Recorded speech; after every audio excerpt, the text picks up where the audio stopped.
Hello，大家好，我是你们的 Chef Jerry。最近因为行动管制令的关系，令到我们不能在大半夜的到大家都喜爱的妈妈档来碟 Maggi Goreng。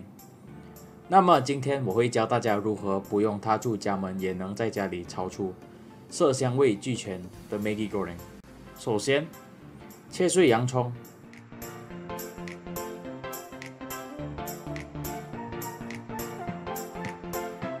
以及蒜米备用。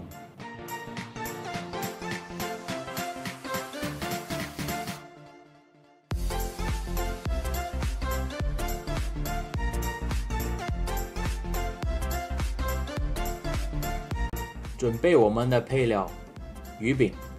在这里，你能选择其他你喜欢的配料哦，不一定是要用鱼饼的。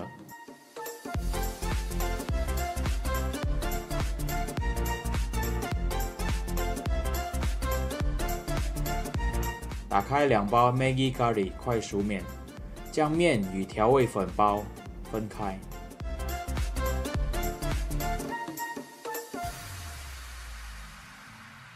打2颗鸡蛋到碗备用。烧开热水，放入快熟面，将面煮至7分熟，大概需要2分钟左右。面条需要偏硬，不可煮得太软。好之后，把面条捞起。我们可以开始炒我们的面啦。先开大火烧热油，如果不想炒面太干，可以多放一些油哦。放入蒜米、洋葱和鱼饼翻炒一下。在炒 Maggi Goreng 时，我都尽量用大火炒，这样炒出来的面会比较有火候。加入鸡蛋和1包调味粉进行翻炒。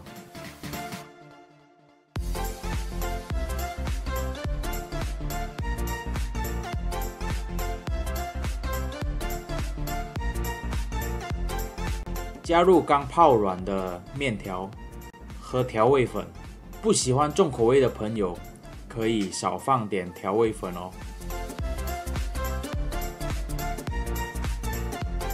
再用大火炒一炒，把它们炒到均匀就可以了。好了，这期美食视频就做到这里结束，希望能够帮助到大家，请多多支持。之后我会陆续发放更多的美食给大家观赏。谢谢收看。